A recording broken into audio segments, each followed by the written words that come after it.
안녕하세요. 당신과 함께 깊이 있는 탐구를 시작할 시간입니다. 오늘 우리가 함께 들여다볼 자료는요, 당신께서 직접 보내주신 건데요. 시드니 그레이다너스 박사의 논문, 구속사와 설교입니다. 그레도너스 박사. 네, 이 분야에서 아주 중요한 분이죠. 네, 맞습니다. 이 논문이 그 도르트 대학 디지털 컬렉션에 있는 프로레제라는 학술지에 실린 글이더라고요.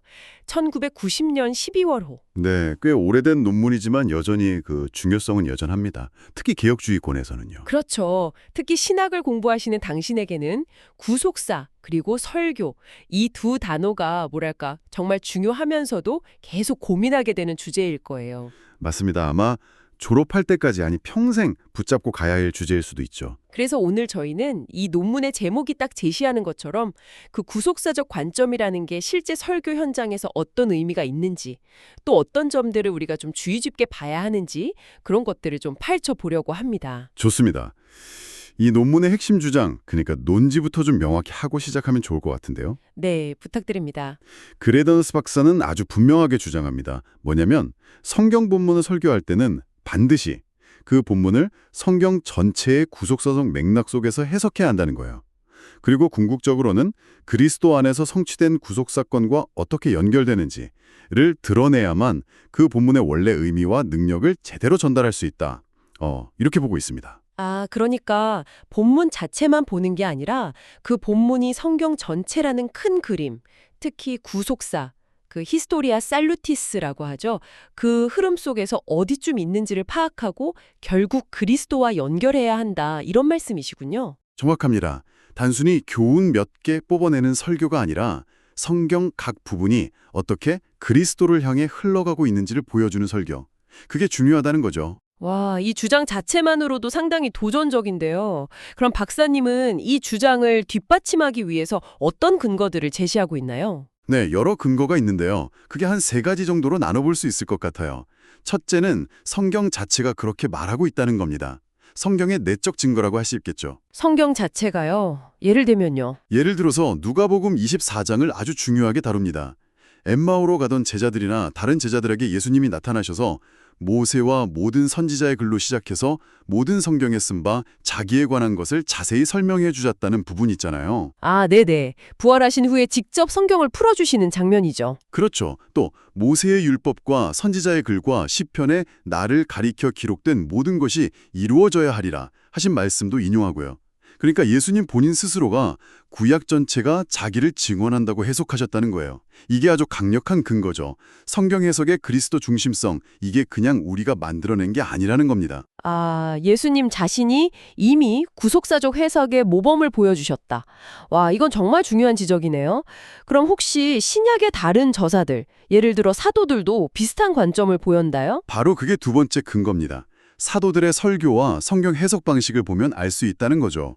논문에서도 사도행전이나 서신서의 예를 들면서 이 부분을 설명하는데요. 사도행전 설교들, 베드로나 스데반 설교 같은 거 말씀하시는 거죠? 네, 맞습니다.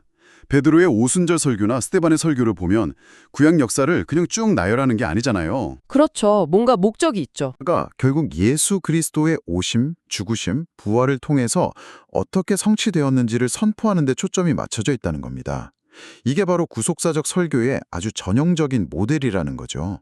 사도들이 그렇게 설교했다는 거예요. 그렇군요. 성경 자체의 증언, 그리고 사도들의 실제 설교 방식, 이게 두 번째 근거군요. 그럼 마지막 세 번째는 뭔가요?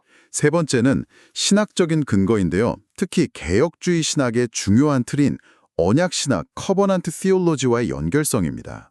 언약신학. 네. 하나님께서 아담과의 행위 언약이 깨진 이후에 은혜 언약을 통해서 점진적으로 구속 계획을 펼쳐 오셨다는 그 관점이요. 노아, 아브라함, 모세, 다윗과 맺으신 언약들이 다 점진적으로 발전하면서 결국 그리스도 안에서 성취될 새 언약을 가리키고 준비하는 과정이었다는 거죠. 점진적 계시. 그렇죠. 그렇기 때문에 성경의 각 본문은 이런 언약의 역사, 즉 구속사의 큰 흐름 속에서 이해해야 그 의미가 더 풍성하고 명확해진다는 겁니다. 이건 웨스트민스터 신앙고백 7장이나 하이델베르크 요리문답 19문답 같은 우리 신앙고백서들의 가르침과도 아주 깊이 연결되는 내용이죠. 와, 정말 탄탄하네요. 성경 자체, 사도들의 설교, 그리고 개혁주의 신학 전통, 이 세 가지 축으로 구속사적 설교가 왜 필요한지를 강력하게 주장하고 있군요. 자, 그럼 이 접근법이 가지는 강점, 좋은 점들을 좀 정리해 볼까요? 한 세 가지 정도로 요약 가능할까요? 네, 충분히 가능합니다. 첫 번째 강점은 뭐니 해도 그리스도 중심성을 확보해 준다는 겁니다. 모든 성경이 직간접적으로 그리스도를 가리킨다는 것을 계속 확인시켜 주니까 설교가 자꾸 다른 길로 새는 걸 막아줘요. 다른 길이라면 뭐 도덕강이나 인간적인 위로 같은 걸까요? 그렇죠. 그런 것들로 변질되는 걸 막고 항상 복음의 핵심이신 그리스도를 눕히고 선포하게 만드는 거죠. 논문에서도 그레이다너스는 모든 성경이 그리스도를 스코포스로 삼아야 한다고 강조합니다. 목표점, 중심이라는 뜻이죠. 스코포스. 아, 그 목표점이 그리스도여야 한다. 인상적이네요. 그럼 두 번째 강점은 뭘까요? 두 번째는 성경의 통일성과 점진성을 아주 잘 드러내준다는 점입니다.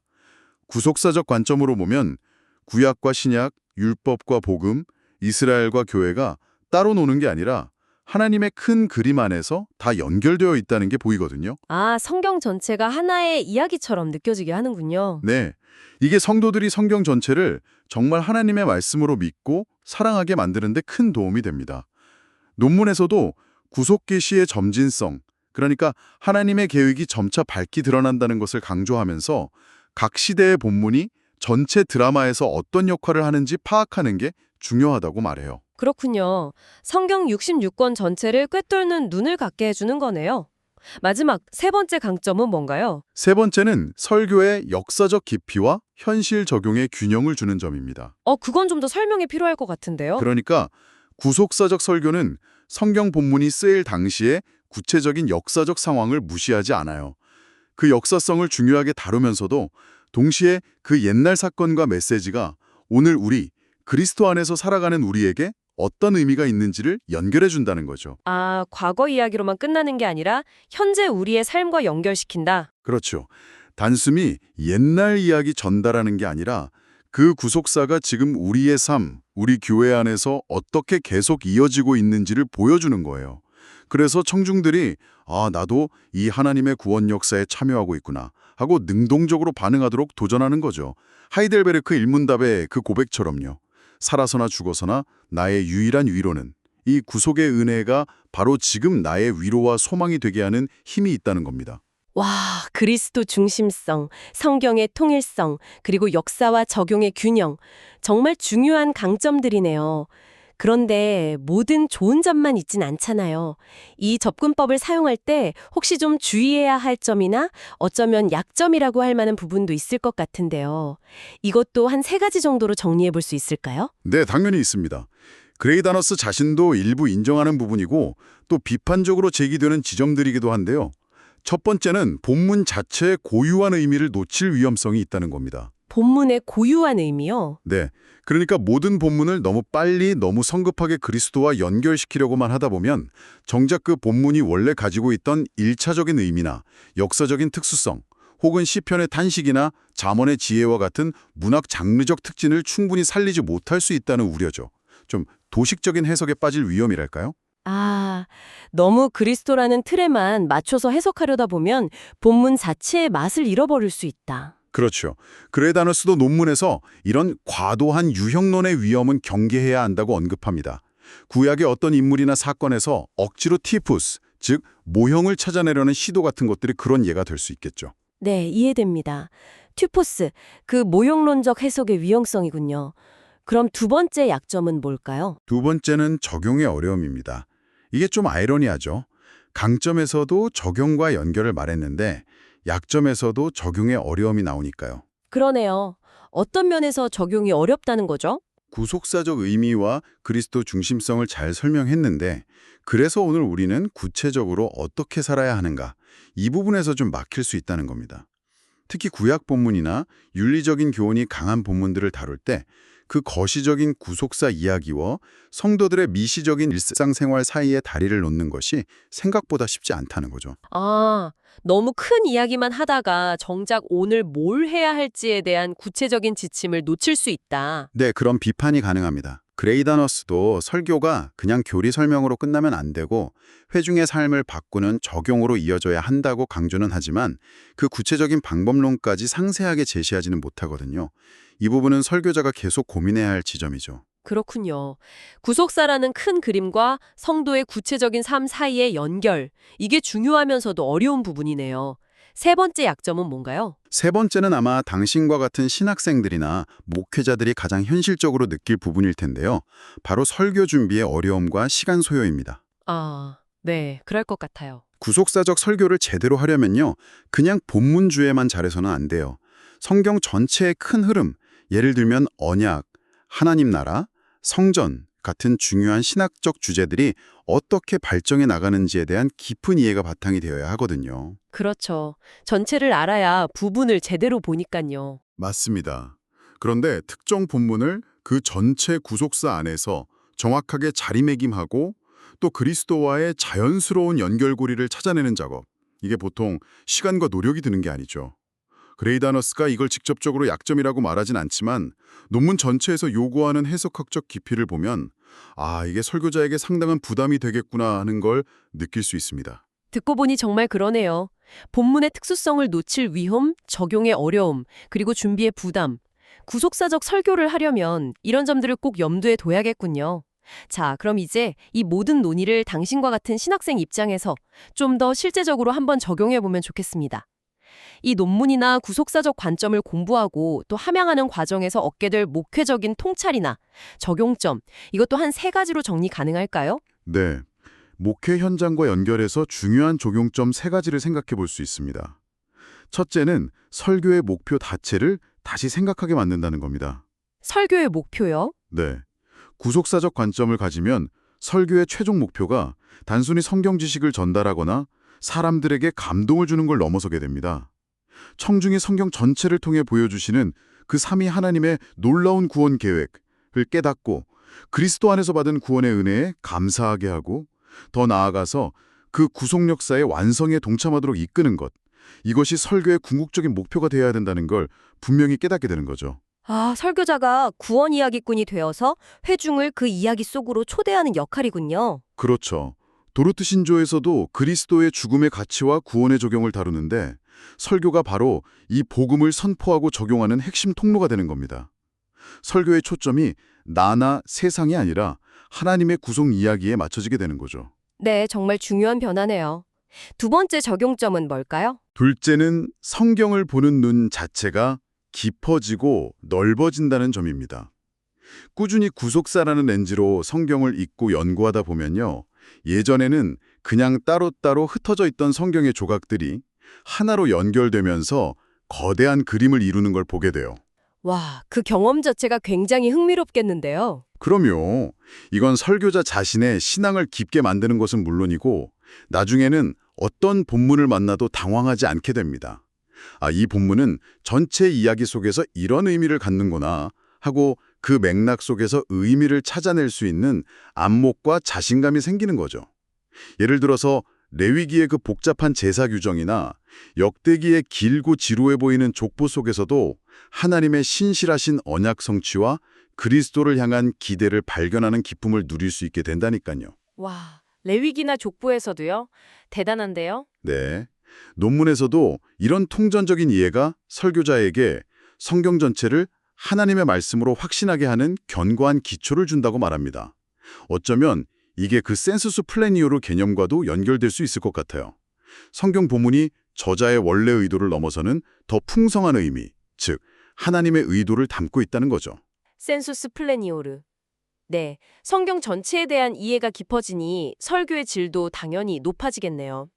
마지막 세 번째 적용점은 무엇인가요? 셋째는 성도들의 신앙 성숙에 실질적으로 기여하는 설교를 가능하게 한다는 점입니다. 성도들의 신앙 성숙이요? 네. 구속사적 설교는 성도들에게 단편적인 성경 지식만 주는 게 아니라 성경 전체를 꿰뚫는 하나님의 구원 계획이라는 큰 그림을 보여주잖아요. 그러면 성도들이 내 삶, 내 신앙 여정도 이 위대한 구속사의 일부구나. 내가 지금 겪는 일들이 그냥 우연이 아니라 하나님 나라 완성을 향해 가는 의미 있는 과정이구나 하는 걸 깨닫게 돼요. 자신의 삶을 더 큰 이야기 속에서 보게 되는 거군요. 그렇죠. 이게 고난 중에도 소망을 잃지 않게 하고 또 세상 속에서 그리스도의 증인으로 살아갈 용기를 주는 힘이 있습니다. 웨스트민스터 소요리 문답 1문답. 사람의 제일 되는 목적은 하나님을 영화롭게 하고 영원토록 그를 즐거워하는 것이라는 고백이 그냥 외우는 구호가 아니라 이 구속사 안에서 살아가는 나의 실제 삶의 목표가 되도록 돕는 거죠. 그레이 다나우스도 논문 마지막에서 구속사적 설교가 회중을 그리스도 안에서 절하게 하는 가장 효과적인 방법 중 하나라고 아주 확신에 차서 이야기합니다.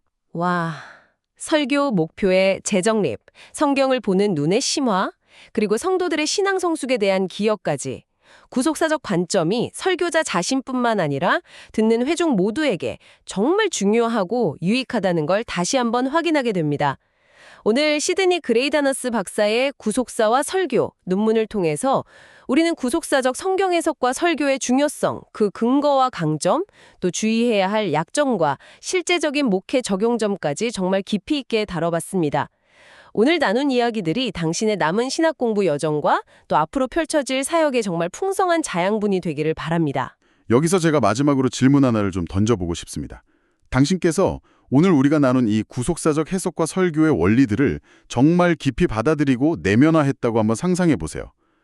그러면 당신의 설교 내용이 풍성해질 거라는 건 분명해 보입니다. 네, 그렇죠. 그런데 그것을 넘어서요. 성경 정체를 통해 일하시는 그 하나님의 장엄하고 놀라운 구속 계획에 대한 깊은 이해와 확신, 그 벅찬 감격과 경외심이 당신이 강단에 서서 말씀을 전하는 그 태도, 목소리 톤, 열정, 심지어는 얼굴 표정에까지 과연 어떤 영향을 미치게 될까요? 어떻게 하면 단순히 구속 역사를 머리로 설명하는 걸 넘어서 살아 숨쉬는 구속 드라마의 감동과 능력을 당신의 온 존재를 통해 청중에게 전달할 수 있을까요? 와, 정말 중요한 질문이네요. 지식 전달을 넘어서 그 구속사의 감격이 설교자에게서 배어 나오는 모습. 어쩌면 그것이 정말 청중의 마음을 움직이는 핵심일지도 모르겠다는 생각이 듭니다. 당신께서도 이 질문을 마음속 깊이 품고 계속 고민하며 나아가시기를 응원하겠습니다. 오늘 탐구는 여기서 마무리하겠습니다. 다음 시간에 또 다른 흥미로운 자료로 당신과 함께 깊이 있는 대화를 나누도록 하겠습니다. 감사합니다.